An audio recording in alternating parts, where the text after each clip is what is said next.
নবম দশম শ্রেণীর প্রিয় শিক্ষার্থীরা, তোমাদের ফিজিক্স বইয়ের অষ্টম অধ্যায় আলোর প্রতিফলন চ্যাপ্টারটা আমরা একদম বেসিক থেকে সহজভাবে বোঝার চেষ্টা করব। আমি আছি মিনহাজ চৌধুরী ভাইয়া, অদম্য একাডেমির আজকের অনলাইন ক্লাসে।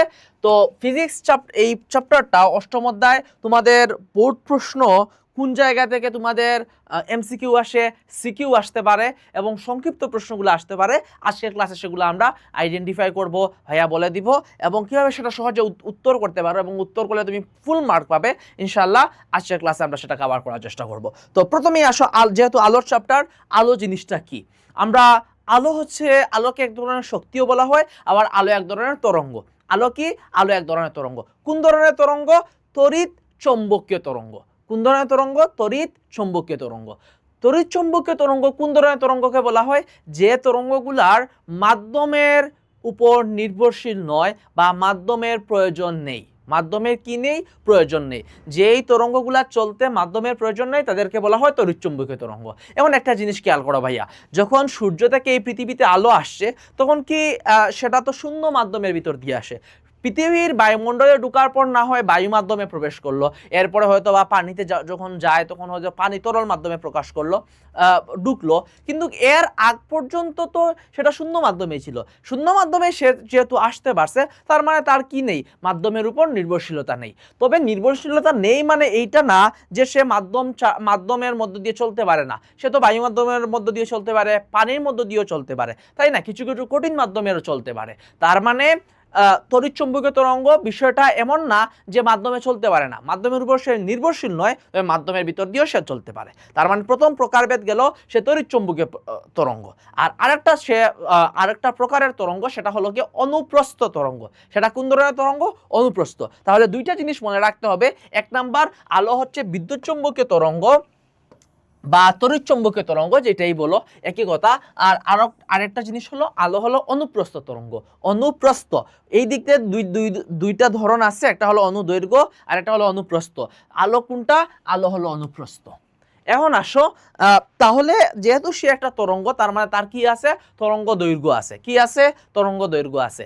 আমরা তরঙ্গ দৈর্ঘ্য, তরঙ্গের কম্পাঙ্ক কি, তরঙ্গ দৈর্ঘ্য কি, কিংবা হচ্ছে তরঙ্গের বেগ কি, সেটা সম্পর্কে তরঙ্গের চ্যাপ্টারে আমরা বিস্তারিত পড়েছি এবং সেখানে আমরা সম্পর্ক একটা শিখেছি, সেটা হলো v is equal to f lambda. অর্থাৎ বি হলো তরঙ্গের বেগ আর বাকিগুলা হলো কি? বাকিগুলা তরঙ্গের এফ হলো তরঙ্গের কম্পাঙ্ক আর ল্যামডা হলো তরঙ্গ দৈর্ঘ্য। এই তরঙ্গ দৈর্ঘ্যটাই মূলত আমরা কি আলোর ক্ষেত্রে বোঝার চেষ্টা করব। আমরা যে আমাদের এই পৃথিবীতে লাল, নীল, হলুদ, সাদা যত রঙগুলাই দেখছি, সব রঙগুলা হচ্ছে দৃশ্যমান আলো। আমরা যা দেখতে পারি সেগুলোকে বলা হয় দৃশ্যমান আলো। সেগুলোকে কি বলি? দৃশ্যমান আলো। তাহলে দৃশ্যমান আলোর তরঙ্গ দৈর্ঘ্য কত? দৃশ্যমান আলোর তরঙ্গ দৈর্ঘ্য হলো 400 ন্যানোমিটার থেকে 700 ন্যানোমিটার। 400 ন্যানোমিটার থেকে কত? 700 ন্যানোমিটার। তাহলে ন্যানোমিটার কি ভাইয়া? ন্যানোমিটার হলো খুবই ছোট। আমরা মিটার থেকে সেন্টিমিটার অনেক ছোট না? সেন্টিমিটার থেকে মিলিমিটার অনেক ছোট। ন্যানোমিটার তার থেকেও কয়েকশো গুণ, কয়েক হাজার গুণ ছোট। ঠিক আছে? তাহলে ন্যানোমিটার সাধারণত 400 ন্যানোমিটার মানে হচ্ছে 400 গুণ 10 to the power -9 metre. 10 to the power কত? -9 মিটার।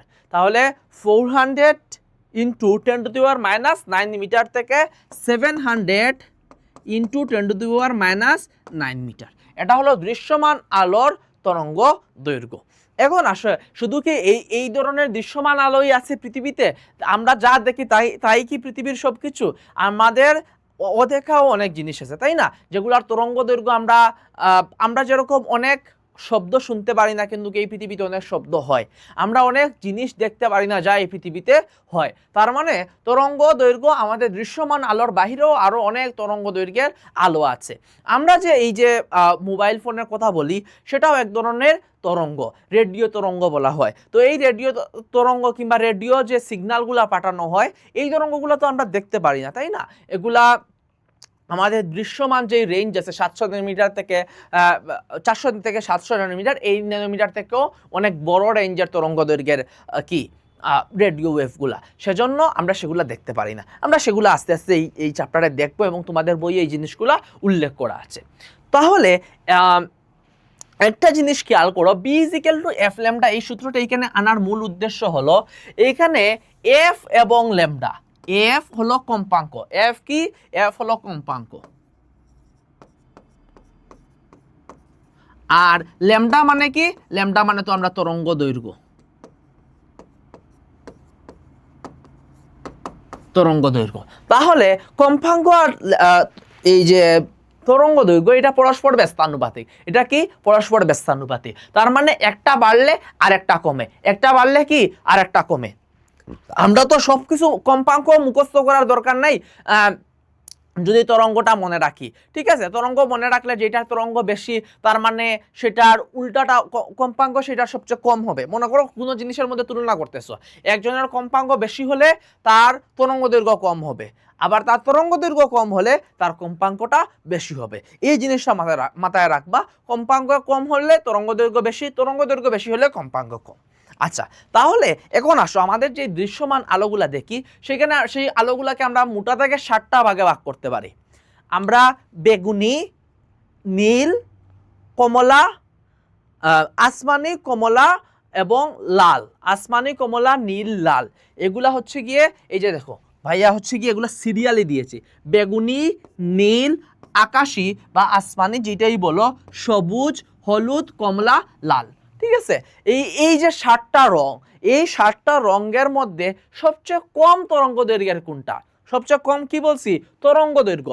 আমাদের বইয়ে মূলত তরঙ্গ দৈর্ঘ্যের আলোচনা আছে, মাঝে মধ্যে পরীক্ষায় পেচ দেওয়ার জন্য তোমাদের একটু কনফিউজ করার জন্য কম্পাঙ্ক দিয়ে দেয়, সেজন্য ভাইয়া কম্পাঙ্কের সম্পর্কটা বুঝিয়ে দিলাম, কিন্তু আমরা মূলত তরঙ্গ দৈর্ঘ্য দিয়েই সবগুলা মনে রাখবো, ঠিক আছে। সবচেয়ে কম তরঙ্গ দৈর্ঘ্য এগুলোর মধ্যে কোনটা, বেগুনি। আচ্ছা, এই সিরিয়ালটা কিভাবে সহজে মনে রাখা যায়, সিরিয়ালটা মনে রাখার জন্য একটা ছোট শর্টকাট আছে, সেটা হলো বেনিয়া সহ কলা, বেনিয়া সহ কলা, বেনিয়া সহ বে দ্বারা হচ্ছে বেগুনি, নি দ্বারা হচ্ছে নীল, বেনি, আস দ্বারা হচ্ছে আসমানি, বেনিয়া।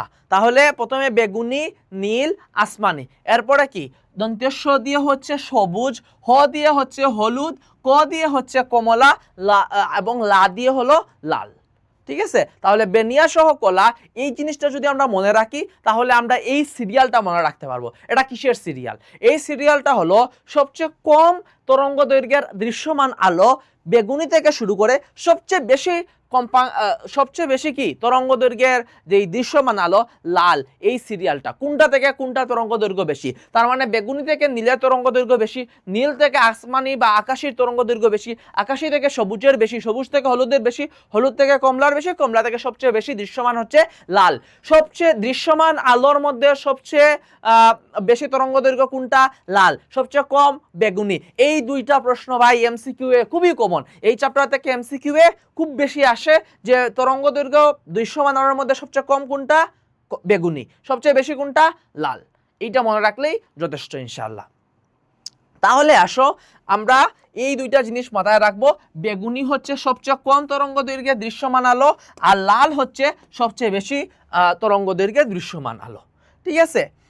আচ্ছা, তাহলে আসো আমরা এখন দৃশ্যমানের বাহিরে গিয়েও কিছু জিনিস বাকি যেই রেগুলা আছে বা আলোক রশ্মিগুলো আছে সেগুলো একটু বোঝার চেষ্টা করি।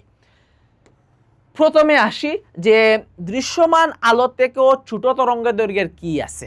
দৃশ্যমান আলোর মধ্যে সবচেয়ে ছোট পড়ছিলাম বেগুনি, বেগুনি থেকে ইমিডিয়েট ছোটকে, বেগুনি থেকেই মানে ইমিডিয়েট ছোট হলো ইউবি, ইউবি মানে আলট্রাভায়োলেট, বাংলায় বলা হয় অতি বেগুনি। বেগুনির সাথে নামটাও একটু মিল আছে না, বেগুনি থেকে আরো কম তরঙ্গ দৈর্ঘ্য, তার মানে নামটা হইলো অতি বেগুনি। বেগুনি থেকে আরো কম তরঙ্গ দৈর্ঘ্য, নাম কি হইলো, অতি বেগুনি। ইংলিশে বলা হয় আলট্রাভায়োলেট, অতি হচ্ছে আলট্রা আর বেগুনির ইংলিশ হচ্ছে ভায়োলেট, সংক্ষেপে বলা হয় ইউবি, ঠিক আছে। এই ইউবি রশ্মিটা হচ্ছে সূর্য থেকে যে আলোক রশ্মিটা আসে সেটার সঙ্গে ইউবি রশ্মি থাকে, তাই না। আমরা সেই ইউবি রশ্মি থেকে প্রোটেক্ট করার জন্য মুখের মধ্যে সানস্ক্রিন ব্যবহার করি, অনেকে ব্যবহার করে থাকে, আমি ব্যবহার করি না, তো যাই হোক। তো এটা আমরা এই অতিবেগুনি রশ্মিটা খুবই গুরুত্বপূর্ণ। তো অতিবেগুনি রশ্মির মধ্যে কি আছে, অতিবেগুনি এটা হচ্ছে গিয়ে আমাদের প্রশ্ন আসে দৃশ্যমান আলোর সবচেয়ে ছোট তরঙ্গ দৈর্ঘ্য থেকে ছোট কোনটি, অতিবেগুনি, ঠিক আছে। এটা হলো এক নাম্বার। এর থেকে ছোট কে আছে, এর থেকে ছোট হলো এক্স রে, এক্স রে আমরা অনেকেই চিনে থাকি। এক্স রে হচ্ছে কি আমাদের যখন কোনো হাড়ে ব্যথা হয় কিংবা অ্যাক্সিডেন্ট হয়, দুর্ঘটনা ঘটে, তখন হাড় ভেঙে গেছে নাকি ঠিক আছে, লিগামেন্ট ঠিক আছে কিনা, এগুলো ডাক্তাররা টেস্ট করার জন্য কি টেস্ট দেন? এক্স রে করার জন্য বলেন। কি করার জন্য বলেন? X ray. এই এক্স রে মূলত করা হয় এই ধরনের তরঙ্গ রশ্মি ব্যবহার করে, এক্স রে, এটার নামই মূলত এক্স রে। এক্স রে ব্যবহার করেই হচ্ছে গিয়ে কি করা হয়, এই তড়িৎ রশ্মি ব্যবহার করে এই টেস্টগুলো করা হয়, তাই না? তো এই এক্স রের একটা জিনিস মনে রাখতে হবে, এক্স রের তরঙ্গ দৈর্ঘ্য কত। আমরা মূলত তরঙ্গ দৈর্ঘ্যে একটা রেঞ্জ হয়। রেঞ্জ মানে আমরা যেরকম বলছিলাম যে দৃশ্যমান আলোর তরঙ্গ দৈর্ঘ্য 400 থেকে 700, এরকম এক্স রেরও মূলত একটা রেঞ্জ থাকে যে 10⁻⁻4 থেকে বা 10⁻⁻7 থেকে 10⁻⁻8 পর্যন্ত, ঠিক আছে? 10⁻⁻7 থেকে 10⁻⁻8 পর্যন্ত। তো কিন্তু আমাদের বইয়ে স্পেসিফিক এক একটা পয়েন্টের মধ্যে এগুলা দেওয়া আছে, সেজন্য আমরা ওই পয়েন্টগুলা মনে রাখবো। পয়েন্ট কি? 10⁻10, 10⁻10 ভাইয়া, যেটা পরীক্ষায় আসে এবং আসবে সেই জিনিসটা তোমাদের বলে দিচ্ছি, তাই নোট করে রাখবা যে এক্স রে এর তরঙ্গ দৈর্ঘ্য কত। এক্স রে এর তরঙ্গ দৈর্ঘ্য হলো 10⁻10 মিটার। 10⁻কত মিটার? 10⁻10 মিটার। এটা অতি বেগুনি থেকেও কম তরঙ্গ দৈর্ঘ্যের। আর এদের মধ্যে থেকে সবচেয়ে কম তরঙ্গের দৈর্ঘ্য হলো গামা রশ্মি। কোন রশ্মি? গামা রশ্মি। তাহলে আসো, গামা রশ্মির তরঙ্গ দৈর্ঘ্য কত? 10⁻14 থেকেও কম। 10⁻, আচ্ছা 10⁻10 তো ছোট, তার থেকেও ছোট না 10⁻14, কারণ মাইনাস আছে, তার মানে যত মাইনাসের দিক দিয়ে যত 14 হচ্ছে মানে বড় হচ্ছে, তার মানে সে কি হচ্ছে? মাইনাস, যেহেতু সে তার মানে ছোট হচ্ছে। আচ্ছা, তার মানে গামা রশ্মি হলো তরঙ্গ দৈর্ঘ্যের দিক থেকে সবচেয়ে ছোট। আমাদের এই পাঠ্য বইয়ে যা পড়তেছি সেটা হচ্ছে গামা রশ্মি সবচেয়ে ছোট তরঙ্গ দৈর্ঘ্যের দিক থেকে। আর একটা জিনিস বলতো, যার তরঙ্গ দৈর্ঘ্য সবচেয়ে কম তার কি বেশি? কম্পাঙ্ক বেশি। তার কি বেশি? কম্পাঙ্ক বেশি। তার মানে গামা রশ্মি আমরা মূলত তরঙ্গ দৈর্ঘ্যই মনে রাখবো, আর গামার ওই যে কম্পাঙ্কটা অটোমেটিক আমরা ক্যালকুলেট করে বের করতে পারবো, ঠিক আছে? তাহলে তরঙ্গ দৈর্ঘ্য সবচেয়ে কম কার? গামা। এরপরে কম কার? X ray. এর থেকে কম কার? সরি, গামা হচ্ছে সবচেয়ে কম, এর থেকে হচ্ছে গিয়ে একটু বড় এক্স রে, এর থেকে একটু বড় কে?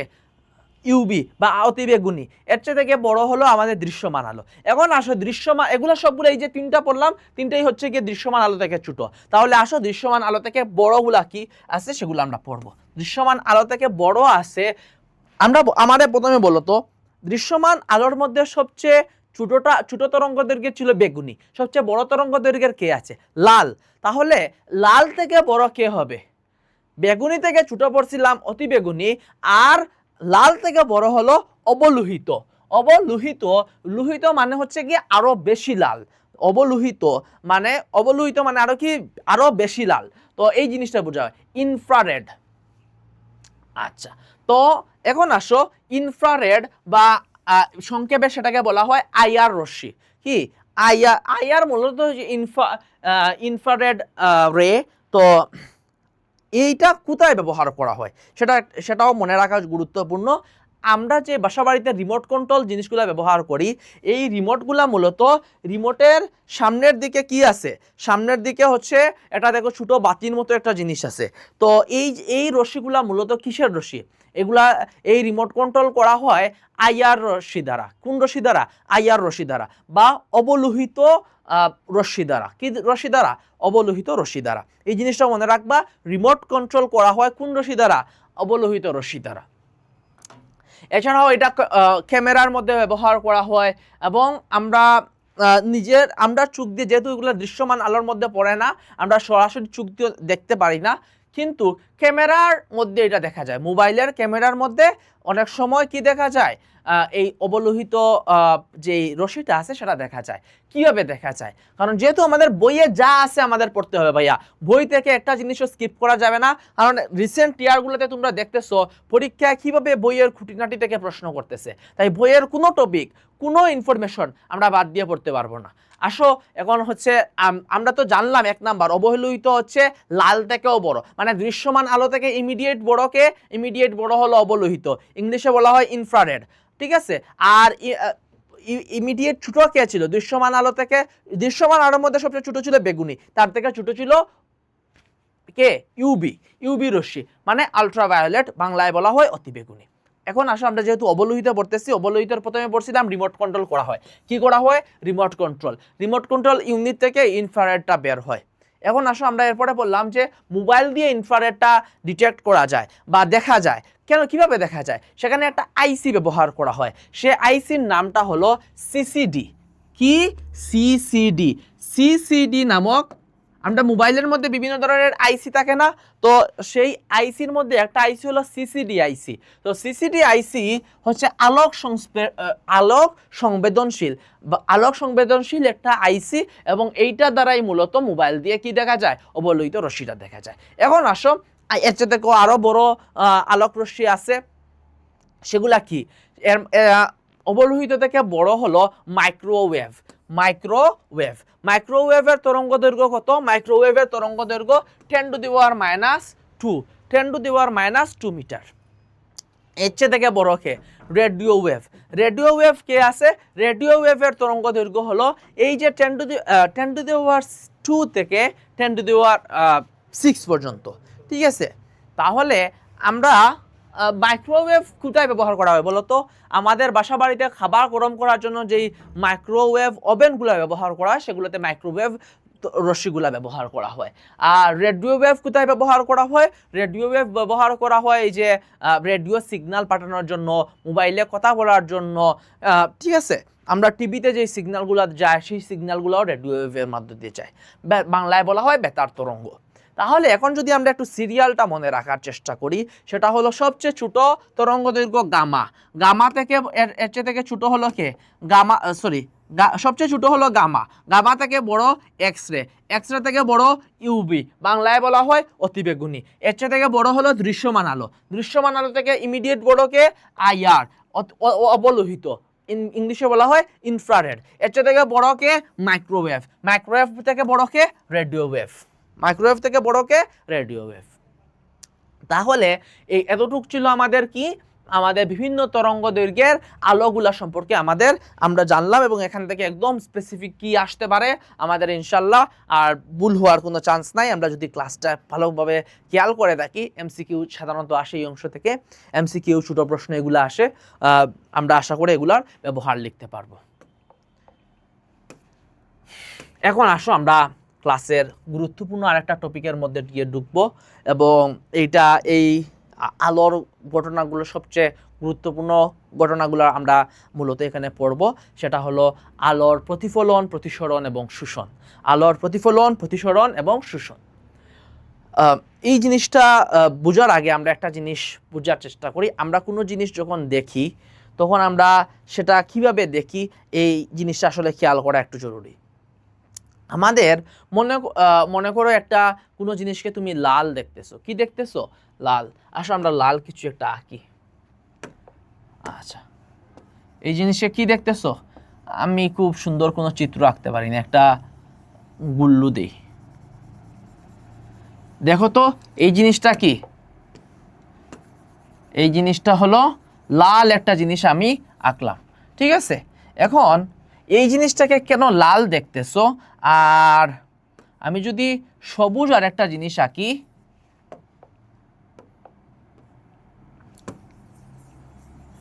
পাশে একটা লাল আঁকলাম আর একটা সবুজ আঁকলাম, লালকে কেন লাল দেখতেছো, সবুজকে কেন সবুজ দেখতেছো? এই জিনিসটা খুব গুরুত্বপূর্ণ। মূলত আমরা কোনো জিনিস দেখি তখনই যখন ওই জিনিসের উপর আলো প্রতিফলিত হয়। কি হয়? আলো প্রতিফলিত হয়ে আমাদের চোখে আসে। কি হয়? আমাদের চোখে আসে। মনে করো একটা গোলাপ গাছে কি ধরেছে? একটা গোলাপ ফুল ধরেছে, সেটা হলো লাল রঙের গোলাপ ফুল। তো সেটা আশেপাশে হচ্ছে সবুজ পাতা। তো এটা হচ্ছে কি তোমাদের বইও এরকম একটা চিত্র দেওয়া আছে। তো লাল গোলাপ ফুলটা থেকে হচ্ছে কি লাল রঙের দেখতেছি, আর সবুজ পাতাটা সবুজ রঙের দেখতেছি। কেন দেখতেছি? আমরা সাধারণত যেই আলোগুলো এসে পড়ে, সেগুলোকে বলা হয় সাদা আলো। কি আলো বলা হয়? সাদা আলো। তো এই আলোর মধ্যে দৃশ্যমান যত আলোক তরঙ্গ আছে, সবগুলা আলোক তরঙ্গ দৈর্ঘ্যের থাকে। কি থাকে? রং থাকে। মানে হচ্ছে গিয়ে সাদা আলো তৈরি হয় সব রং মিশে। কোন রং হয়? সাদা রং হয়। তো এখন এইটা যখন এসে কোনো জিনিসের উপর পড়লো, এই লাল জিনিসটার উপরে পড়লো বা লাল গোলাপের উপর পড়লো, তখন সেই লাল গোলাপটা মূলত বাকি সব তরঙ্গ দৈর্ঘ্যকে শোষণ করে ফেলছে। বাকি সব তরঙ্গ দৈর্ঘ্যকে কি করে ফেলছে? শোষণ করে ফেলছে। তার মানে শোষণ, যে একটা শোষণ মানে কি? শুষে নেওয়া।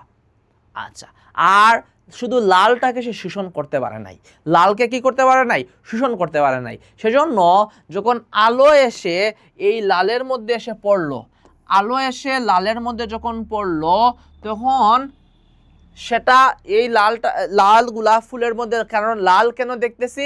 কারণ সে লালকে শোষণ করতে পারে নাই। লালকে শোষণ করতে পারে নাই বলে সেটা আমাদের চোখে এসে প্রতিফলিত হয়ে আসছে। সেটা আমাদের চোখে কি হয়ে আসছে? প্রতিফলিত হয়ে আসছে। তার মানে প্রতিফলিত হয়ে আসাকে আলোর প্রতিফলন বলা হয়। কোনো মাধ্যমে আলো প্রতিফলিত হয়ে আবার আমাদের চোখে, আমাদের মধ্যে কাছে ফিরে আসা, সেই মাধ্যমে ফিরে আসাটাকে বলা হয় আলোর প্রতিফলন। আর যেটি শোষিত হয়ে গেল সেটাকে বলা হয় আলোর শোষণ। আর যেটা হচ্ছে গিয়ে, এখন আসো আলোর শোষণও বুঝলাম, প্রতিফলনও বুঝলাম, তাহলে আলোর এখন আরেকটা জিনিস বুঝবো, সেটা হলো প্রতিসরণ। সেটাকে কি বলে? প্রতিসরণ বলে। তাহলে আচ্ছা, লাল না হয় বুঝলাম যে লালটাকে সে শোষিত করতে পারে না, সেজন্য প্রতিফলিত আমাদের কাছে চলে আসছে। সবুজটা কেন সবুজ দেখাইতেছে? একই কারণে। আমরা সব আলো, সবুজ ছাড়া সে সব আলো কি করে ফেলছে? শোষণ করে ফেলছে। শুধু সবুজটাকে সে শোষণ করতে পারে নাই, তখন সেটাকে আমরা কি দেখি? সবুজ রঙের দেখি। এখন আমি যদি সবুজের মধ্যে লাল রঙের বাতি পাওয়া যায় না, ঘরের মধ্যে একটা লাল বাতি জ্বালালা আর ভিতরে হচ্ছে সবুজ পাতা রাখলা, দেখবা যে সবুজ পাতাগুলা দেখতে কালো লাগতেছে। কি লাগতেছে? কালো। কারণ সে লাল আলো তো শোষণ করে ফেলতে পারে, সে লাল আলো শোষণ করে, সবুজ আলো তো তার দেওয়াই হয় নাই, তাহলে বা সবুজ রঙেরটা সে কিভাবে প্রতিফলিত করবে? যখন কোনো আলো প্রতিফলিত হয় না, তখন সেটাকে আমরা কি বলি? কালো দেখতে পাই। তখন আমরা সেটাকে কি দেখতে পাই? কালো রঙের দেখতে পাই। ঠিক আছে? তার মানে কোনো জিনিস কালো রঙের দেখতে পাচ্ছি মানে সব আলো শোষিত হয়ে গেছে। সব আলো কি হয়ে গেছে? শোষিত হয়ে গেছে। এখন আসো, আলোর প্রতিফলন তো বুঝলাম যে আলোক রশ্মি এক মাধ্যম থেকে যখন অন্য মাধ্যমে প্রবেশ করে, এক মাধ্যম থেকে কি হয়? অন্য মাধ্যমে প্রবেশ করে, মাধ্যমের কিছু পরিমাণ আলো আবার প্রথম মাধ্যমে ফিরে আসে। এইখানে দেখো একটা আলো কি হয়েছে? একটা আলো আপতিত হয়েছে, একটা আলো আপতিত হয়েছে। লাল রঙের দিয়ে দেখি, একটা আলো, এটা মনে করো একটা মাধ্যমের, এই পাশটা মনে করো পানি, এই মাছটা কি? পানি, আর এই পাশটা বায়ু। তো পানিতে হচ্ছে গিয়ে একটা আলো প্রতিফলিত হয়েছে। মাঝে মধ্যে আমরা স্বচ্ছ পানিতে আমাদের মুখ দেখা যায় না? তো এই মুখ যে দেখা যায়, এটা কেন দেখা যায়? আলোটা মূলত কিছু প্রতিফলন হয়, কিছু কি হয়? প্রতিফলন হয়। এখন আসো, আমরা এই আলোটা কিছু অংশ প্রতিফলিত হয়ে আবার বায়ু মাধ্যমে ফিরে আসলো, বায়ু মাধ্যম থেকে গেছে আবার বায়ু মাধ্যমে ফিরে আসছে। আর কিছু পরিমাণ আলো কি হয়েছে? বেঁকে দ্বিতীয় মাধ্যমে চলে গেছে। কি হয়ে গেছে? দ্বিতীয় মাধ্যমে। প্রথম মাধ্যম থেকে গিয়ে আবার প্রথম মাধ্যমে ফিরে আসলে সেটাকে বলা হয় প্রতিফলন। প্রথম মাধ্যম থেকে গিয়ে দ্বিতীয় মাধ্যমে বেঁকে প্রবেশ করা বলছি। বেঁকে প্রবেশ করলে কি হয়? কিছু পরিমাণ দ্বিতীয় মাধ্যমে যখন ঢুকে যায়, তখন সেটাকে বলা হয় প্রতিসরণ। তখন সেটাকে কি বলা হয়? প্রতিসরণ। আলোর প্রতিসরণ চ্যাপ্টারে সেটা নিয়ে আমরা আরো বিস্তারিত আলোচনা করব। ঠিক আছে? তাহলে মূল বিষয়টা বুঝতে পারছো। প্রথম মাধ্যম থেকে আলো গেছে, গিয়ে দ্বিতীয় মাধ্যমে সে প্রবেশ করছে। এখন আসো, আলোর শোষণ কি? আলোর শোষণ তো আমরা ইতিমধ্যে পড়ে ফেলছি। যখন আলো এক মাধ্যম থেকে অন্য মাধ্যমের তলে আপতিত হলে কিছু পরিমাণ আলো শোষিত হয়ে যায়, সেটাকেই বলা হয় আলোর শোষণ। ঠিক আছে? তাহলে আলোর গুরুত্বপূর্ণ তিনটা ঘটনা: আলোর প্রতিফলন, প্রথম মাধ্যমে আপতিত হয়েছে, প্রথম মাধ্যম থেকে আলোক রশ্মি গিয়ে আবার প্রথম মাধ্যমে ফিরে আসছে, আলোর প্রতিফলন। প্রথম মাধ্যম থেকে গেছে, দ্বিতীয় মাধ্যমে গিয়ে কিছু অংশটা বেঁকে চলে গেছে, সেটাকে বলা হয় আলোর প্রতিসরণ। আর প্রথম কিছু হচ্ছে কি শোষিত হয়ে গেছে, সেটাকে বলা হয় আলোর শোষণ। তাহলে এখন যদি আমরা আসি, যেহেতু এই চ্যাপ্টারটা আলোর প্রতিফলন, তাহলে আলোর প্রতিফলনের আমাদের দুটি সূত্র শিখতে হবে। এটাকে এই জিনিসটাকে প্রথম সূত্র এবং দ্বিতীয় সূত্র এভাবেই মনে রাখতে হবে, কারণ পরীক্ষায় সরাসরি আসে যে আলোর প্রথম সূত্রটা লিখো অথবা আলোর দ্বিতীয় সূত্রটা লিখো এবং বা ব্যাখ্যা করে, এরকমভাবে আসে। তাহলে আমাদের একদম প্রথম সূত্রকে প্রথম সূত্র আকারে, দ্বিতীয় সূত্রকে দ্বিতীয় সূত্র আকারেই মনে রাখতে হবে। তাহলে আসো, প্রথম সূত্রটা কি আমরা একটু দেখার চেষ্টা করি। আলোর প্রতিফলনের সূত্র কয়টা? প্রথমত আলোর প্রতিফলনের সূত্র দুইটা, এটা মনে রাখতে হবে। এখন আসো, আলোর প্রতিফলনের প্রথম সূত্রটা কি? আপতন রশ্মি এবং লম্ব দিয়ে যে সমতলটি কল্পনা করে নিয়েছিলাম, প্রতিফলিত রশ্মিটি সেই সমতলেই থাকবে। আসো তাহলে এখন তো ভাইয়া আমি তো আপতন রশ্মিও চিনি না, লম্ব চিনি না, প্রতিফলন রশ্মিও চিনি না, কিছুই চিনি না ভাইয়া, সূত্র কিভাবে মনে রাখবো আর সূত্র কিভাবে বুঝবো? তাহলে এখন আসো ভাইয়া সূত্রটা একটু বুঝাই দিই।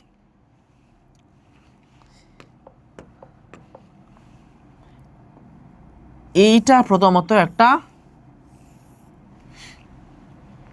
আমরা দুইভাবে কল্পনা করতে পারি। আমরা আয়না বা একটা দর্পণ বা দর্পণটাকে মূলত কাঁচ থাকে, তাহলে কাঁচ হচ্ছে আরেকটা মাধ্যম। কাঁচ কি? কাঁচ হচ্ছে আরেকটা মাধ্যম। সাধারণত আলোর প্রতিফলনের জন্য যেহেতু আমরা কাঁচ বা আয়না ব্যবহার করে থাকি, কাঁচের আয়না, সেজন্য আমরা এখানে কাঁচ দিলাম। তাহলে কাঁচ কি? কাঁচ একটা মাধ্যম। তাহলে আলোর মূল এখন প্রতিফলন হতে হলে কি হতে হবে? এই এই প্রতিফলকের মধ্যে এটাকে মূলত আমরা বলবো প্রতিফলক। আমরা এটাকে কি বলবো? মূলত বলবো এটা প্রতিফলক, যেহেতু এটার মধ্যে প্রতিফলিত হবে, মানে আবার প্রথম মাধ্যমে ফিরে আসবে, প্রতিফলক বলবো এটাকে। ঠিক আছে, তো আপতন রশ্মি মানে কি? যেই আলোটা এসে আপতিত হয়েছে সেটাকে বলা হয় আপতন রশ্মি। যেই আলোটা এসে কি হয়েছে, এই আয়নার মধ্যে পড়েছে, সেটাকে বলবো কি? আপতন রশ্মি। এটা আমরা যে কোনো দিকে হইতে পারে, এটা যে কোনো দিকে হইতে পারে। এই দিক থেকে আমরা হিসাব করতে পারি সহজে বোঝার জন্য। এটা এসে আলো কি হইল? আলো আপতিত হয়েছে, তাহলে এটার নাম হচ্ছে আপতন রশ্মি।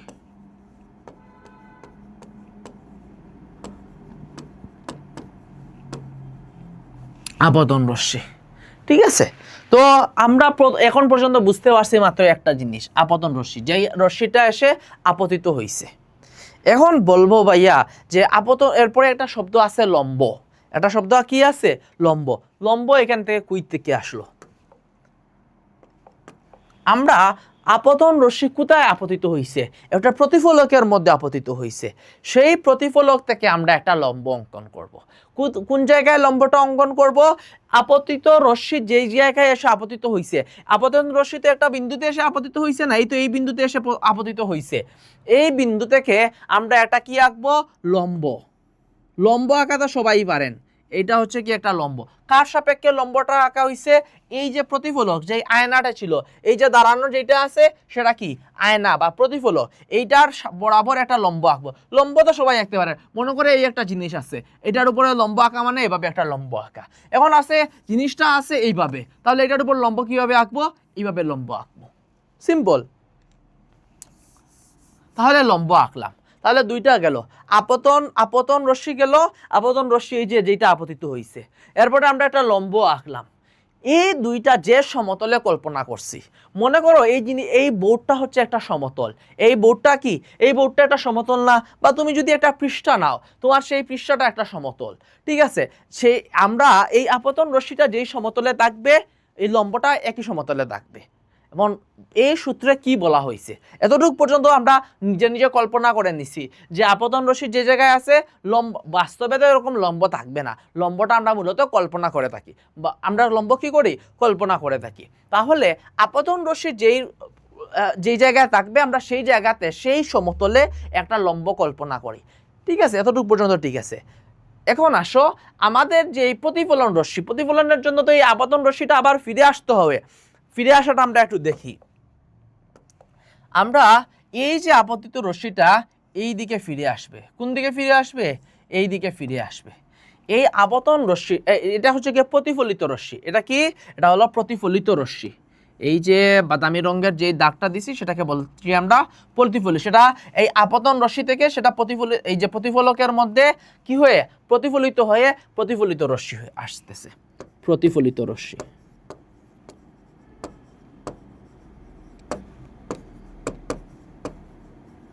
প্রতিফলিত রশ্মি।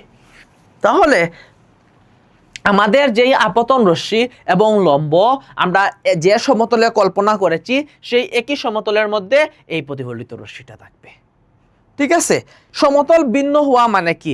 মনে করো এই বোর্ডটাকে একটা সমতল আমরা কল্পনা করতেছি, তার মানে এই বোর্ডের মধ্যে আপতিত রশ্মি, এই বোর্ডের মধ্যে লম্ব, এবং এই বোর্ডের মধ্যে প্রতিফলিত রশ্মিটাই আমরা থাকবে।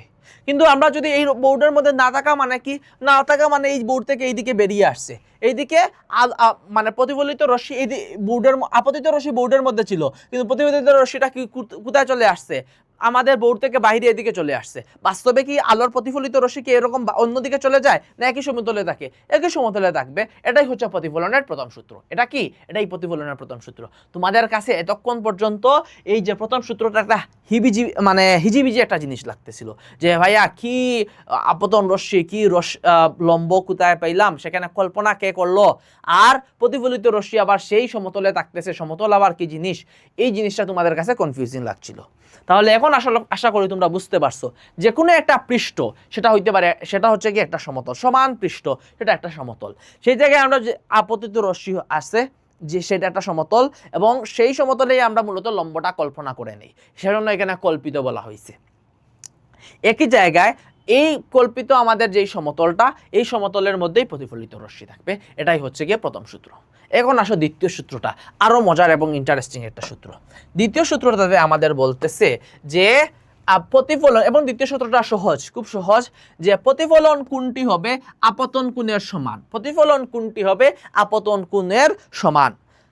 এখন বলবা ভাইয়া প্রতিফলিত আপতন কোণ কোনটা আর প্রতিফলন কোণ কোনটা? আগে তো আপতন কোণের সমান যে হবে, আপতন কোণ তো আমরা চিনি না। আপতন কোণ হলো, খুব খেয়াল করো, আপতিত রশ্মি বা আপতন রশ্মি যেটাই বলো, এই আপতন রশ্মির সাথে লম্বের, এটাকে বলা হয় অবিলম্ব। অভিলম্ব আমরা বলবো পরবর্তীতে। তো এই অবিলম্বের সাথে আপতন রশ্মি যে কোণ উৎপন্ন হয় সেটাকে বলা হয় আপতিত রশ্মি। তাহলে এটাকে বলা হয় থিটা আই, থিটা আই বলা হয়। ইংলিশে বলা হয়, আই কোথা থেকে আসলো ভাইয়া? ইনসিডেন্ট বলা হয়, বা ইনসিডেন্ট আপতিত রশ্মি, আপতনকে বলা হয়, বা এটাকে ইনসিডেন্ট বলা হয়, ইনসিডেন্ট রে, আপতন রশ্মি। তাহলে সেই জায়গায় ইনসিডেন্ট থেকে আই আসছে, সেজন্য থিটা তো আমরা কোণকে প্রকাশ করার জন্য থিটা ব্যবহার করি, আর আই বলতেছি আপতন রশ্মির ইংরেজি হচ্ছে কি, বা আপতন কোণের ইংলিশ হলো ইনসিডেন্ট অ্যাঙ্গেল, সেজন্য এটাকে সেই ইনসিডেন্ট থেকে আসছে আই। আর তাহলে এটা যদি থিটা আই হয়, আমাদের সূত্রে কি বলছে? প্রতিফলন কোণটি আপতন কোণের সমান। তাহলে আসো প্রতিফলন কোণ কোনটা? প্রতিফলন কোণ হলো এইটা, এটা হলো আমাদের প্রতিফলন কোণ। এটাকে কি বলা হয়? এটাকে বলা হয় থিটা আর, রিফ্লেকশন অ্যাঙ্গেল। ঠিক আছে, আর তো থিটা আর, রিফ্লেকশন থেকে আসছে আর, সেজন্য আমরা আর ব্যবহার করতেছি। তাহলে আমাদের সূত্র মতে কি, প্রতিফলন যে কোণটা, এই কোণটা কিসের সমান? এই আপতন কোণের সমান। এবং আপতন কোণগুলা কিন্তু প্রতিফলক, এটা হচ্ছে প্রতিফলক। প্রতিফলকের সঙ্গে আমরা হিসাব করতেছি না, আমরা হিসাব করতেছি অবিলম্বের সাথে। আমরা হিসাব করতেছি কিসের সঙ্গে? অবিলম্বের সাথে আপতন রশ্মির কোণ, এবং অবিলম্বের সাথে প্রতিফলিত রশ্মির কোণটা। এই জায়গাটা মনে রাখা জরুরি, খুব বেশি। তাহলে আমরা এখন সূত্র মতে কি? সূত্র মতে হচ্ছে থিটা আই মানে আপতন কোণ সমান, আপতন কোণ সমান কি? প্রতিফলন কোণ, theta r, theta r, theta i সমান থিটা আর। এটাই হচ্ছে কি আমাদের দ্বিতীয় সূত্র। তাহলে আজকে আমরা কত জিনিস শিখলাম। প্রথমে শিখলাম আমরা আপতন রশ্মি কি, যেটা এসে আপতিত হয়, যেই রশ্মিটা, যেই আলোক রশ্মিটা এসে আপতিত হয় সেটাকে বলা হয় আপতন রশ্মি। যেই পৃষ্ঠের মধ্যে আপতিত হয় সেটাকে বলা হয় প্রতিফলক, সেখান থেকে প্রতিফলিত হয়। যেই রশ্মিটা, এই আপতন রশ্মিটা যেই মানে তো প্রতিফলিত হইল, প্রতিফলিত হয়ে যেই রশ্মি বের হইল সেটাকে বলা হয় প্রতিফলিত রশ্মি। সেটাকে কি বলা হয়? প্রতিফলিত রশ্মি। আর এতে এই যে প্রতিফলকের সঙ্গে একটা উলম্ব বা লম্ব কল্পনা করা হয় সেটাকে বলা হয় উলম্ব বা লম্ব, যেটাই বলো একই কথা। এখন আসো এরপরে আমরা কি শিখলাম? আপতন কোণ। আপতন কোণ কি? এই যে আপতন রশ্মি আমাদের উলম্বের সাথে যে কোণ উৎপন্ন করে সেটাকে বলা হয় আপতন রশ্মি। ইংলিশে বলা হয় ইনসিডেন্ট, আচ্ছা আপতন কোণ বলা হয় ইনসিডেন্ট অ্যাঙ্গেল, সেজন্য আই আমরা ব্যবহার করলাম, এবং কোণের জন্য আমরা থিটা ব্যবহার করলাম, থিটা আই। এবং প্রতিফলিত রশ্মি উলম্বের সঙ্গে যেই কোণটা উৎপন্ন করে সেটাকে বলা হয় প্রতিফলিত কোণ, সেটাকে আমরা থিটা আর দ্বারা প্রকাশ করি। তাহলে আপতন দ্বিতীয় সূত্র হলো প্রতিফলিত কোণটি আপতন কোণের সমান, তাহলে সেটাকে আমরা কি লিখতে পারি? থিটা আই সমান থিটা আর।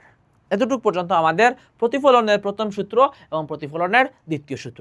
এখন আশা করি আমাদের প্রত্যেকটা টার্ম মনে রাখাও সহজ হবে, এবং প্রত্যেকটা জিনিস আমাদের জন্য সহজে আমরা মনে রাখতে পারবো। কোনো জিনিস আসলে না বুঝে মুখস্থ করা খুব কঠিন এবং সেটা মুখস্থ রাখা আরও বেশি কঠিন।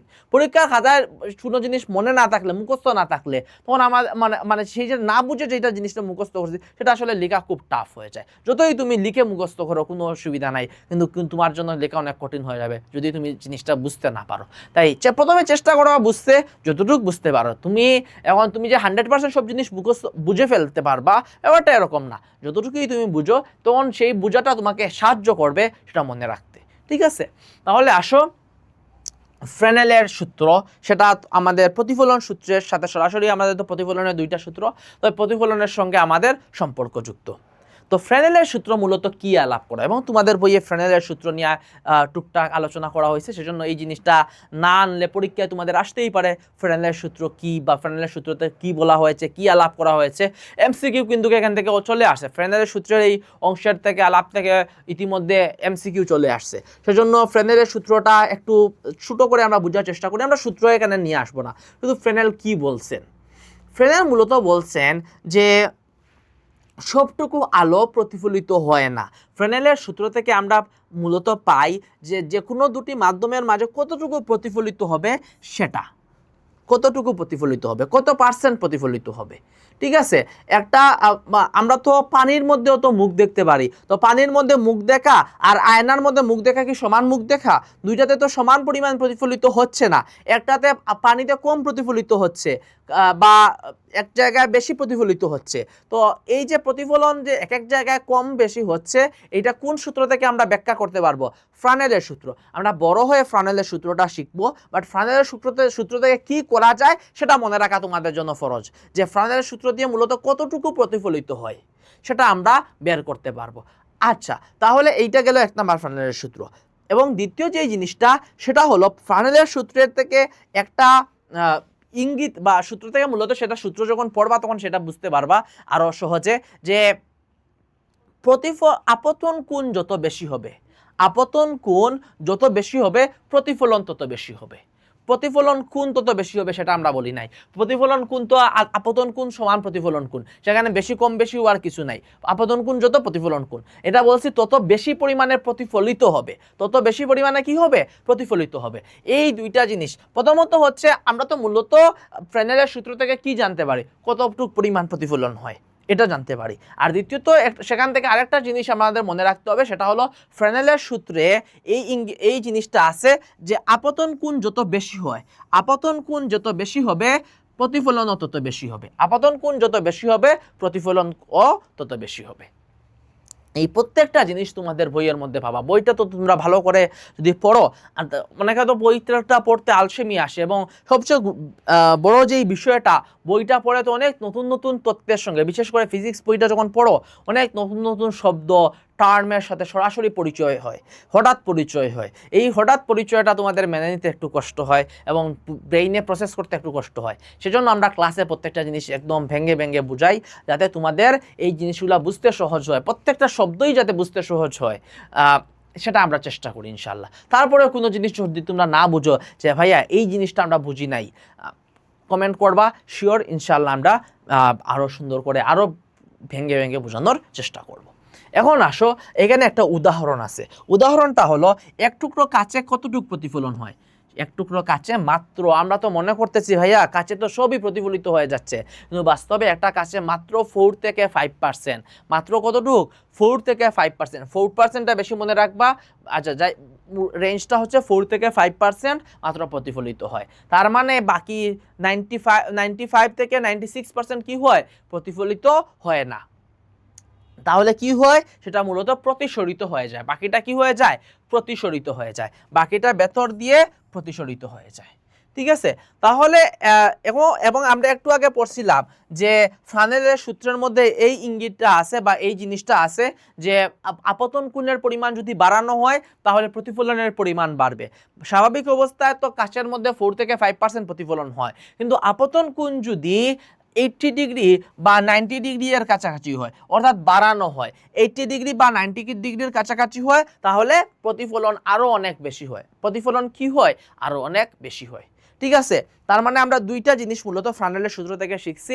এক নাম্বার, ফার্নেলের সূত্রের কাজ কি? ফার্নেলের সূত্রের কাজ হলো কতটুকু প্রতিফলিত হবে, কতটুকু প্রতিফলিত হবে, বুঝতে পারছো? এখানে প্রতিফলন রশ্মি, প্রতিফলন কোণ এগুলা নিয়ে আলাপ না, কতটুকু কি পরিমাণে প্রতিফলিত হবে, 4%, 10%, 100% কি পরিমাণে প্রতিফলিত হবে সেটা আলোচনা করা হয়েছে এক নাম্বার ফার্নেলের সূত্রে। এবং দ্বিতীয় জিনিসটা আমরা আমাদের বইয়ে আছে, সেটা হলো ফার্নেলের সূত্রে এই আলাপটা আছে যে আপতন কোণ বেশি হলে প্রতিফলনের পরিমাণও বেশি হবে। ঠিক এখানে উদাহরণ আনা হয়েছে, কাচের মধ্যে মাত্র প্রতিফলন হয় 4 থেকে 5%, বাকিটা প্রতিফলিত হয়ে যায়।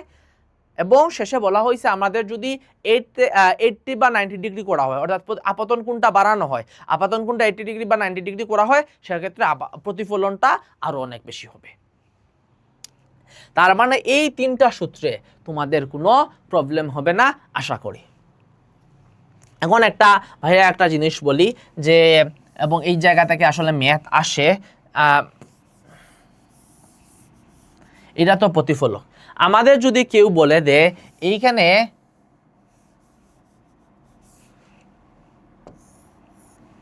আপতন কোণ বা এই কোণের মান দিয়ে দে 40 ডিগ্রি, কতটুকু? 40 ডিগ্রি। এইটা দিয়ে দে যদি 40 ডিগ্রি, তাহলে এটা কি বুঝাবে? আপতন কোণ বুঝাবে, কারণ চিহ্ন কোন দিকে দেখো, এই দিকে আপতিত হচ্ছে, চিহ্ন এই দিকে। আচ্ছা, তাহলে আমাদের প্রশ্ন করে যদি প্রতিফলন কোণ কত, আমরা দ্বিতীয় সূত্র থেকে সহজে জেনেছি আপতন কোণ সমান প্রতিফলন কোণ, তাহলে প্রতিফলন কোণ কত হবে? 40 ডিগ্রি হবে। ঠিক আছে, তাহলে প্রতিফলন কোণ কত হবে? 40 ডিগ্রি। এখন সবচেয়ে কনফিউজ হয়ে যাও তোমরা কোন জায়গায় জানো? এইখানে দিয়ে দে, এইখানে আছে 50 ডিগ্রি, এখানে কত আছে? 50 ডিগ্রি দিয়ে দিছে। ঠিক আছে, বা আমরা একটু পরিবর্তন করি, এই জায়গা দিয়ে দিছে মনে করো 60 ডিগ্রি, এই জায়গায় কত দিছে? 60 ডিগ্রি। দেখো তো এই কোণটা কার সাথে কার? আপতিত রশ্মির সঙ্গে প্রতিফলকের কোণ। আপতিত রশ্মির সঙ্গে প্রতিফলকের কোণ কি আপতন কোণ? না, আপতন কোণ হচ্ছে আপতিত রশ্মির সঙ্গে এই লম্বের মধ্যবর্তী কোণটা, এই কোণটা হচ্ছে আপতন কোণ, এই কোণটা হচ্ছে আপতন কোণ। ঠিক আছে, তাহলে আমাদের প্রথমে এই জায়গা থেকে আপতন কোণ বের করতে হবে। কিভাবে বের করতে পারবো? এই পুরো জায়গা, এটা তো লম্ব না, এই জায়গাটা তো লম্ব, এই জায়গাটা হচ্ছে লম্ব। তাহলে এই লম্বের যদি একটা কোণ 60 ডিগ্রি হয়, বাকি কোণটা কত হবে? একটা যদি 60 ডিগ্রি হয়, বাকিটা 90 মাইনাস 60 হবে না? তাহলে আমাদের প্রথমে বের করতে হবে আপতন কোণ হচ্ছে 90 মাইনাস 60 ডিগ্রি সমান হচ্ছে 30 ডিগ্রি। তাহলে আপতন কোণ হচ্ছে 30 ডিগ্রি, তাহলে প্রতিফলন কোণ হবে 30 ডিগ্রি। বিষয়টা বুঝতে পারছো? মাঝে মধ্যে এই প্রতিফলকের সঙ্গে কোণ দিয়ে দেয়, প্রতিফলকের সঙ্গে কোণ, এটা আপতন কোণ না, এটা 90 ডিগ্রি থেকে এই কোণটা বিয়োগ করে আপতন কোণ বের করতে হবে। বের করলাম আমরা 30 ডিগ্রি। ঠিক আছে, 90 থেকে 60 বিয়োগ করলে কত হয়? 30 থাকে। তাহলে আপতন কোণ যদি 30 ডিগ্রি হয়, তখন প্রতিফলন কোণ আমরা বলতে পারবো 30 ডিগ্রি। ঠিক আছে, এই ম্যাথগুলো যদি বুঝতে পারো, তাহলে এইখান থেকে আর এমসিকিউতে আটকানোর কোনো সুযোগ নেই। তাহলে এতক্ষণ ধরে আমরা প্রতিফলনের সূত্রগুলো শিখলাম, তাহলে আসো একটু আমরা অ্যাপ্লাই করে দেখি। আমরা এখন প্রথমেই অ্যাপ্লাই করবো এটা সমতল দর্পণে। সমতল দর্পণ মানে কি? সমতল দর্পণ হচ্ছে আমাদের মুখ দেখার জন্য যেই দর্পণগুলো ব্যবহার করে থাকি, সেগুলাকে বলা হয় সমতল দর্পণ। সেগুলাকে কি বলা হয়? সমতল দর্পণ বলা হয়। আসো আমরা, তোমরা তো অবশ্যই পরীক্ষায় তো স্কেল দিয়ে আঁকবা, বাসায়ও স্কেল দিয়ে প্র্যাকটিস করবা ভাইয়া, যাতে তোমরা, আমার কাজ হলো জিনিসগুলো তো তোমাদের বইয়েই আছে, তাই না? আমার কাজ হলো তোমাদের সহজভাবে জিনিসটা কীভাবে বুঝতে পারো, কীভাবে। একটা তো চিত্র আঁকা আছে, চিত্র আঁকা একটা অলরেডি আঁকা চিত্র যদি আমরা এখানে তোমাদের দেখাই, তাহলে সেটা তো তোমাদের জন্য বোঝানো বা বোঝা কষ্ট হবে, কারণ তোমরা তো একটা আঁকা চিত্র থেকে আঁকবা না, নতুন একটা নিজে থেকে চিত্র আঁকতে হবে। প্রথমে জিনিসটা একটা বোঝার চেষ্টা করো। এইটা মনে করো এটা কি? এটা মনে করো একটা দর্পণ। এটা কি? এটা দর্পণ। কোন ধরনের দর্পণ? এটা হলো একটা সমতল দর্পণ। এটা সমতল দর্পণের বাইরে কি আছে? বাইরে এই যে বক্র দর্পণ, বা যেটাকে বলা হয় আমরা গুল্লীয় দর্পণ আঁকবো। কি আঁকবো? গুল্লীয় দর্পণ। ওইটা হচ্ছে কি উত্তল আর অবতল, ওইটা নেক্সট পর্বে আমরা পড়বো ইনশাল্লাহ। ঠিক আছে, আগে আমরা প্রথমে সবার আগে সমতল দর্পণটা দেখি। সমতল দর্পণে আমরা আমাদের এই সূত্রগুলা ব্যবহার করব। ঠিক আছে, আসো, এইটা মনে করো আমাদের ভূমি, এই জায়গার উপরে মূলত হচ্ছে কি আমাদের কি আছে? একটা মানুষ দাঁড়াবে এবং মানুষের একটা কি প্রতিফলন আমরা দেখার চেষ্টা করব। একটা জিনিস মনে রাখবা, মনে করো এখানে একটা পেন্সিল আছে, একজন মানুষ আছে, যেটাই বলো, এটা মনে করো একটা পেন্সিল আছে, কি আছে, পেন্সিল আছে, আমরা অন্য কালার দিয়ে আঁকি। তো এই পেন্সিলের, এটা হলো পেন্সিলের হেড, এটা কি, এটা হলো পেন্সিলের হেড। কারণ হেড থাকলে তখন আমাদের বোঝা সহজ হয় কোন দিকে আমাদের মাথা ছিল, কোন দিকে লেজ ছিল, ঠিক আছে। তো প্রথম আমরা কি সূত্র শিখেছিলাম, দুইটা সূত্র শিখছিলাম। একই সমতলে থাকবে আপতন কোণ এবং আপতিত রশ্মি এবং প্রতিফলিত রশ্মি এবং লম্ব একই সমতলে, সেটা আমাদের এখানে সরাসরি কাজে লাগবে না, আমাদের কাজে লাগবে দ্বিতীয় সূত্রটা, আপতন কোণ সমান প্রতিফলন কোণ। আপতন কোণ সমান কত, প্রতিফলন কোণ। এখন আমাদের প্রথম আপতন কোণটা আমরা আঁকবো একদম, একটু আগে বাহিরে এঁকে দেখাই।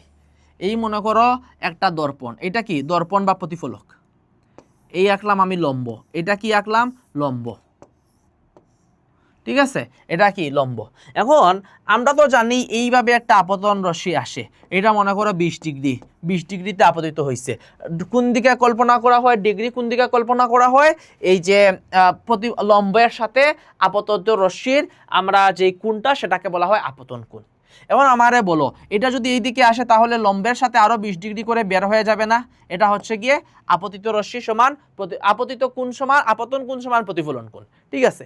এখন আমারে বলো ভাইয়া, আমি যদি একটা রশ্মি 5 ডিগ্রিতে, 5 ডিগ্রি মানে একদম এই যে আমাদের লম্বের সাথে একদম লেগে লেগে আসছে, 5 ডিগ্রিতে আসছিল, তাহলে এটা বের হয়ে যাবে কত ডিগ্রিতে, বের হয়ে যাবে 5 ডিগ্রিতে, বের হয়ে যাবে কত ডিগ্রিতে, 5 ডিগ্রিতে, লম্বের সাথে 5 ডিগ্রি করে। এখন আমারে বলো, কোনো একটা রশ্মি একদম লম্বের সঙ্গে সমান বরাবর আসছে, বরাবর আসা মানে কি, তাদের মধ্যবর্তী কোণ হচ্ছে 0 ডিগ্রি, বরাবরে আসা মানে কি, তাদের মধ্যবর্তী কোণ 0 ডিগ্রি। তাহলে আমরা এটা 0 ডিগ্রিতে আপতিত হইছে, তাহলে ফিরে যাবে কত ডিগ্রিতে, 0 ডিগ্রিতেই ফিরে যাবে। 0 ডিগ্রিতে আপতিত হইছে মানে কি, আপতন কোণ সমান প্রতিফলন কোণ, তাহলে 0 ডিগ্রিতে আপতিত হইছে মানে 0 ডিগ্রিতেই প্রতিফলিত হয়ে যাবে। যেই দিকে আসছে ভাই সেই দিকেই চলে যাবে, যেদিকে আসছে সেদিকেই চলে যাবে। এই জিনিসটা আমরা প্রথমে অ্যাপ্লাই করব। আমরা একটা জিনিস মনে রাখবো, এই জিনিসটা সব জায়গায়, আমরা সব প্রতিবিম্ব আঁকতে আমাদের এই জিনিসটা মাথায় রাখতে হবে, একটা বিন্দুর প্রতিবিম্ব। আমরা কি আঁকতেছি, আমরা মূলত এখন প্রতিবিম্ব। প্রতিবিম্ব মানে কি, আমরা যখন আয়নাতে আমাদের মুখটা দেখি, ওই আমাদের আয়নাতে যা দেখা যায় সেটা হলো আমাদের প্রতিবিম্ব। আয়নাতে আমাদের যেটা দেখা যায় সেটা হলো আমাদের প্রতিবিম্ব, মানে আমাদের সেম জিনিসটা আমরা দেখতেছি। তাহলে আসো আমরা মূলত এই পয়েন্টটার, এই রেড পয়েন্টটার আমরা কি বের করব, প্রতিবিম্ব বের করব। প্রথম রশ্মিটা হলুদ রঙের, আচ্ছা হলুদ রঙের না দিয়ে অন্য কোনো রং দিই, তাহলে সহজ হবে তোমাদের জন্য বোঝা। সাদা দেওয়া যায়, আচ্ছা ঠিক আছে। তাহলে সাদা রঙের একটা রশ্মি আসলো এইদিকে, আমরা জানি রশ্মিটা কার সাথে হচ্ছে আপতন কোণ হয়, লম্বের সঙ্গে। এই তাহলে লম্বের সঙ্গে এটা 0 ডিগ্রি করে আসছে, তাহলে কত ডিগ্রি করে যাবে, 0 ডিগ্রি করে বের হয়ে যাবে, 0 ডিগ্রি করে কি হয়ে যাবে, বের হয়ে যাবে। যেই পথে আসছিল সেই পথেই চলে যাবে। এই দিকে মনে করো চলে গেছে, ঠিক আছে, এই দিকে চলে গেছে। 1 নাম্বার ঘটনা গেল। এখন আসো 2 নাম্বার ঘটনা। আমরা বলছিলাম যে জিনিসটা মনে রাখার জন্য, একটা বিন্দুর প্রতিবিম্ব পাওয়ার জন্য 2টা আলোক রশ্মি লাগে। 2টা কি লাগে, প্রতিফলিত আলোক রশ্মি। মানে প্রতিফলিত আলোক রশ্মি পাওয়ার জন্য 2টা তো আপতিত রশ্মিও লাগবে, তার মানে 2টা আলোক রশ্মি লাগবে। কয়টা আলোক রশ্মি, একটা বিন্দুর আমরা প্রতিবিম্ব পাওয়ার জন্য 2টা আলোক রশ্মি লাগবে। এইটা তো একটা আপতিত রশ্মি পাইলাম, সেটার প্রতিফলিত রশ্মি পেয়ে গেছে, তার মানে আমরা এখন আরেকটা আঁকবো। কি করব, আরেকটা আঁকবো, সেটা আরেকটা রং দিয়ে আঁকি। আসো এই যে সেটা আমরা একটু অ্যাঙ্গেল করে আঁকি, সেটা কি করে আঁকবো, একটু অ্যাঙ্গেল করে আঁকবো। আমরা এই দিকে আঁকলাম, তাহলে এই দিকে আঁকলে আমারে বলো, আমাদের এইখানে তো মূলত প্রতিবিম্ব কি, আমাদের উলম্বটা, কারণ যেই বিন্দুতে আমাদের আপতিত রশ্মি গিয়ে পড়বে, যেই বিন্দুতে কি আপতিত রশ্মি গিয়ে পড়বে, সেই বিন্দুতে তো আমাদের লম্ব আঁকতে হবে। আচ্ছা, সেই দিকে লম্ব আঁকলে এটা লম্বের সাথে মনে করো 20-30 ডিগ্রি কোণ উৎপন্ন করছে। কত ডিগ্রি, 30 ডিগ্রি। তাহলে লম্বের সঙ্গে আরো 30 ডিগ্রি করে বের হয়ে যাবে, লম্বের সঙ্গে কি করবে আরো 30 ডিগ্রি করে বের হয়ে যাবে, কারণ আপতন কোণ সমান প্রতিফলন কোণ। এখন আমারে বলো ভাইয়া, দুইটা আলোক রশ্মি দিলাম, দুইটা কি করলাম আলোক রশ্মি নিলাম, একটা আলোক রশ্মি 0 ডিগ্রিতে মানে লম্বের সঙ্গে 0 ডিগ্রিতে আমরা নিলাম, সেজন্য 0 ডিগ্রিতেই বেক করে চলে আসলো। এইদিকে এই যে সাদা রঙেরটা এটা এইদিকে বেক করে চলে আসছে, এটা এইদিকে বেক করে চলে আসছে, ঠিক আছে মানলাম। এখন আরেকটা হচ্ছে কি আমরা 30 ডিগ্রিতে ফেললাম, তো সেটা 30 ডিগ্রিতে বের হয়ে গেছে। আমারে বলো দুইটা প্রতিফলিত রশ্মি পাইলাম, এই একটা প্রতিফলিত রশ্মি আর এই আর একটা প্রতিফলিত রশ্মি, এই দুইটা প্রতিফলিত রশ্মি কি জীবনেও মিলিত হওয়ার, একটা তো চলে যাচ্ছে উপরের দিকে আর একটা হচ্ছে সোজা এদিকে যাচ্ছে, এই দুইটা কি জীবনে মিলার সম্ভাবনা আছে? এই দুইটা জীবনেও বাস্তবে মিলার কোনো সম্ভাবনা নাই। এই দিকে যদি এই দুইটা যেই দিকে ছিল ওই দিকে যদি দুইটা মিলতো তখন তৈরি হতো বাস্তব প্রতিবিম্ব, তখন কি হইতো বাস্তব প্রতিবিম্ব তৈরি হইতো। যেহেতু এইদিকে কোনো মিলার সম্ভাবনাই নেই, সেজন্য আমরা এইটাকে এইদিকে বর্ধিত করব দর্পণের অপর পাশে, দর্পণের অপর পাশে। দর্পণ মানে কি এই যে মিরর, আয়না যেটাই বলো, মিরর যা দর্পণ, বাংলায় দর্পণও বলা, ইংলিশে মিরর বলা হয়, বাংলায় দর্পণও বলা হয়, আয়নাও বলা হয়। তাহলে আসো এটাকে আমরা কি করব এই দিকে বাড়াবো, এই দিকে কি করব বাড়াবো। এটা যেহেতু সবুজ রঙের ছিল, আমরা ডট ডট দিয়ে কেন বাড়াইতেছি, কারণ বাস্তবে এইদিকে মূলত কোনো আলোক রশ্মি নাই। বাস্তবে কি নাই, আলোক রশ্মিটা তো মূলত ওই দিকে চলে গেছে, কিন্তু ওই দিকে গেলে দুইটা আলোক রশ্মি কখনোই মিলবে না। আমাদের তো প্রতিবিম্ব পাওয়ার জন্য দুইটাকে মিলতে হবে, তাহলে এটা কিভাবে মিলবে, এটা মিলবে এই যে অবাস্তব দিকে বা দর্পণের অপর পাশে। দর্পণের অপর পাশে কি হবে, এইটাকে বাড়াইলাম, দর্পণের অপর পাশে কি করলাম বাড়াইলাম। এখন দেখি দর্পণের অপর পাশে সাদাটাও একটু বাড়াই দেখি, যে দেখি মিলে কিনা। এই যে দেখো দর্পণের অপর পাশে সাদাটাও যদি আমরা বাড়াই তাহলে এই জায়গাতে গিয়ে দুইটা মিলে যাবে, এই জায়গাতে গিয়ে দুইটা মিলে যাবে, এই জায়গাতে আসবে। আমরা এই যে বিন্দুটা নিছিলাম, এই বিন্দুর আমরা প্রতিবিম্ব খুঁজতেছিলাম, প্রতিবিম্ব নেওয়ার জন্য আমরা দুইটা আপতিত রশ্মি ফেলছি, কিন্তু প্রতিফলিত রশ্মিগুলো এমনভাবে তৈরি হয়েছে বাস্তবে এগুলা মিলবে না, সেজন্য আমরা এই দিকে বর্ধিত করলাম। এটাকে বলবো দর্পণের অপর পাশে বর্ধিত করছি। বর্ধিত করার কারণে দর্পণের অপর পাশে একটা বিন্দুতে গিয়ে মিলে গেছে, দর্পণের অপর পাশে কি একটা বিন্দুতে গিয়ে মিলে গেছে। তাহলে এই বিন্দুটাই হবে আমার এই যে প্রথম যে বিন্দুটা ছিল, প্রথম বিন্দুর একটা নাম দিয়ে দেই এক্স, আর এটার নিচে মনে করো এক্স প্রাইম, উপরে ছিল এক্স, নিচে কি হবে এক্স প্রাইম। তাহলে এই যে এক্স এর, আচ্ছা এটার নাম হবে এক্স ওয়াই, এটার নাম কি দিব এক্স ওয়াই দিব, এটার নাম ছিল এক্স ওয়াই। তাহলে এটার প্রতিবিম্ব কি হবে এক্স প্রাইম হবে, এটার প্রতিবিম্ব এক্স প্রাইম।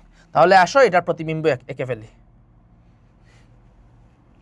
এটার প্রতিবিম্ব এঁকে ফেলি। এই জায়গাতে তো মিলিত হয়েছিল, এই জায়গাতেই প্রতিবিম্ব হবে, এই জায়গাতেই আমাদের প্রতিবিম্ব হয়েছে, এই জায়গাতে কি হয়েছে আমাদের প্রতিবিম্ব হয়েছে। খুব সহজ না, মাত্র দুইটা আলোক রশ্মি, দুইটা প্রতিফলিত হয়েছে। আর বাস্তবতা হলো আমাদের এগুলা মুখস্থ রাখতে হবে ভাইয়া, আমাদের এগুলা কি রাখতে হবে, তোমার পরীক্ষার হলে গিয়ে এক্সপেরিমেন্ট করে লেখার কোনো সুযোগ নাই। এটাই হলো বাস্তবতা, যে তোমার আগেই মনে রাখতে হবে যে সমতল দর্পণে আলোর প্রতিফলনটা কীরকম হয়। যে কোনো একটা বিন্দুতে দুইটা ফেলবো, একটা হচ্ছে 0 ডিগ্রিতে ফেলবো, 0 ডিগ্রিতে ফিরে আসবে, এটা 30 ডিগ্রিতে ফেলবো বা 40 ডিগ্রিতে ফেলবো, এটা 40 ডিগ্রিতে ওই দিকে চলে যাবে।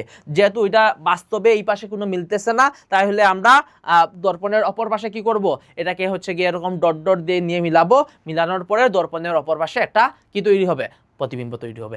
এই যে কথাটা বলছি, এই জিনিসটা তোমার মাথার মধ্যে ঢুকায় ফেলতে হবে, মুখস্থ রাখতে হবে সহজ হিসাব, এবং বাসায় প্র্যাকটিস করতে হবে ভাবে, বাসায় একে প্র্যাকটিস করতে হবে। প্র্যাকটিস করলে তখন তুমি খুব সহজে কি করতে পারবা, এই চিত্রটা পরীক্ষার হলে আসলেই, এবং সমতল দর্পণ থেকে পরীক্ষায় আসে, সমতল দর্পণে যেহেতু তোমাদের বইয়ে অনেক গুরুত্ব দিয়ে তোমাদের এটা আলাপ করা হয়েছে এবং পরীক্ষা এটার আসার সমূহ সম্ভাবনা রয়েছে।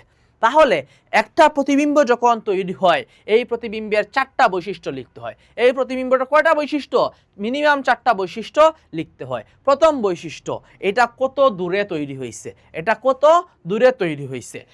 দেখো আমাদের এই দর্পণ থেকে এটা যত দূরে ছিল, এই দর্পণ থেকে এটা যত দূরে ছিল, আয়না থেকে আমার এটাকে বলা হয় সাধারণত বস্তু। এই চ্যাপ্টারে আমরা যেই জিনিসের প্রতিবিম্ব তৈরি করব সেই জিনিসটাকে বলবো বস্তু। বস্তু থেকে আয়নার দূরত্ব যতটুকু ছিল, বস্তু থেকে প্রতিবিম্বের দূরত্ব ততটুকু ছিল। বস্তু থেকে প্রতিবিম্বের দূরত্ব কতটুক হবে, যতটুক ছিল।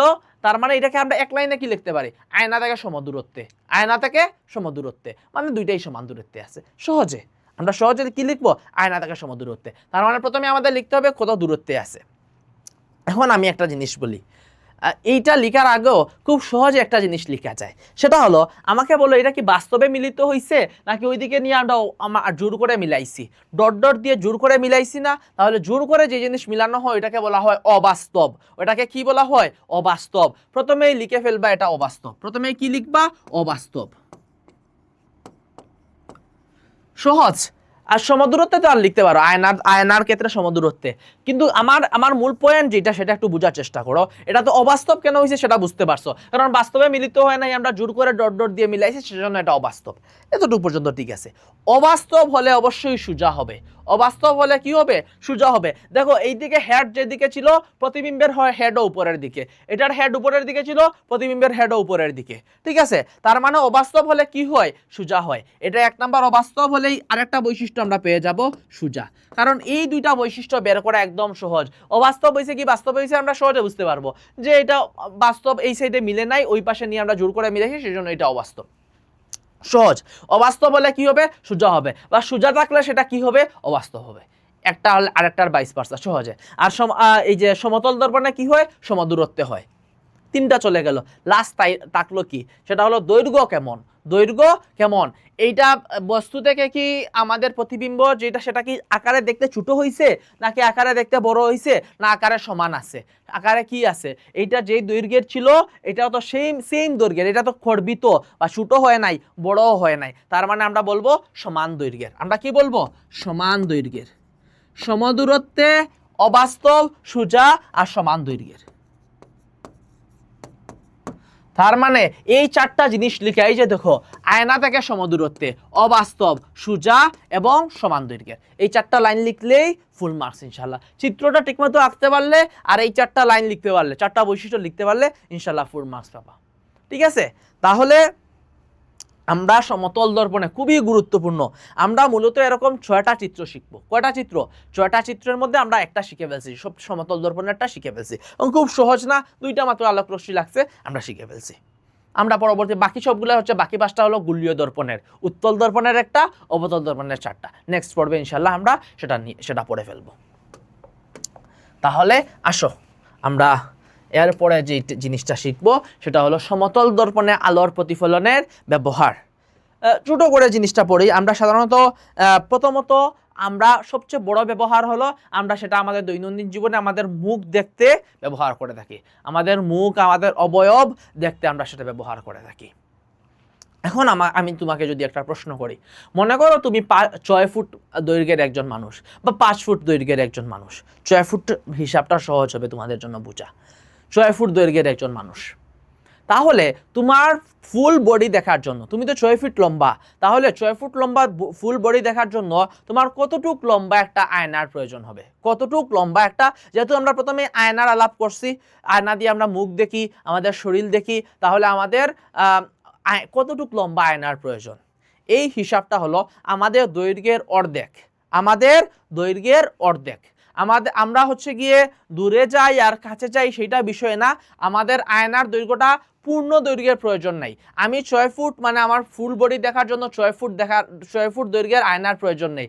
আমি যদি 6 ফুটের অর্ধেক কত, 3 ফুট না, 3 ফুট দৈর্ঘ্যের যদি একটা কি আনি, আয়না নিয়ে আসি, তাহলে আমি প্রায় যে কোনো দূরত্বেই আমার ফুল বডি দেখতে পারবো, যে কোনো দূরত্বে কি দেখতে পারবো, আমার ফুল বডি দেখতে পারবো। তার মানে এই জায়গা থেকে একটা গুরুত্বপূর্ণ জিনিস মনে রাখবা, সেটা হলো পূর্ণ দৈর্ঘ্যের প্রতিবিম্ব দেখার জন্য পূর্ণ দৈর্ঘ্যের আয়নার প্রয়োজন নেই। পূর্ণ দৈর্ঘ্যের কি প্রয়োজন নেই, আয়নার প্রয়োজন হয় না, আয়নার প্রয়োজন হয় না। দৈর্ঘ্য অর্ধেক দৈর্ঘ্যের আয়না হলেই যথেষ্ট, অর্ধেক দৈর্ঘ্যের আয়না হলেই যথেষ্ট।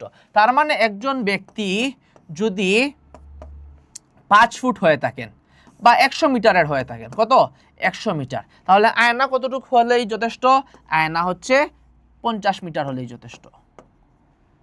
ঠিক আছে, এবং যদি প্রশ্ন করে 60 মিটার দিয়ে দেখা যাবে, হ্যাঁ দেখা যাবে, 50 মিটার থেকে তো বেশি। 40 মিটার দিয়ে কি ফুল বডি দেখা যাবে, হয়তো দেখা যাবে, বাট যে কোনো দূরত্বে বা এত সহজে দেখা যাবে না। 50 মিটারটা হচ্ছে পারফেক্ট, অর্ধেক দৈর্ঘ্য কি যথেষ্ট বা পারফেক্ট। এইটা গেলে একটা গুরুত্বপূর্ণ ব্যবহার। এছাড়াও হচ্ছে পেরিস্কোপ ব্যবহার করা হয়, পেরিস্কোপে সেটা ব্যবহার করা হয়, আমরা ইনশাল্লাহ সেটা সম্পর্কে আরও পড়ব। তো এর আগে আরেকটা জিনিস আমরা মজার জিনিস পড়ে ফেলি, সেটা হলো এই জায়গাতে আমি ক্যালাইডোস্কোপ জিনিসটা নিয়ে একটু পড়ি। ক্যালাইডোস্কোপ মূলত কীভাবে তৈরি করা হয়? ক্যালাইডোস্কোপ নিয়ে মূলত 3 টুকরা কাঁচ নেওয়া হয়। 3 টুকরা কি কাঁচ, আয়না, 3 টুকরা আয়না একটার সঙ্গে আরেকটা ত্রিভুজ আকৃতির ভাবে সাজানো হয়। কিভাবে সাজানো হয়? ত্রিভুজ আকৃতির। এই মনে করো এক টুকরা আয়না, এটার সাথে গাম দিয়ে আরেক টুকরা আয়না লাগাইলাম, এইটার সাথে আরেকটা আয়না।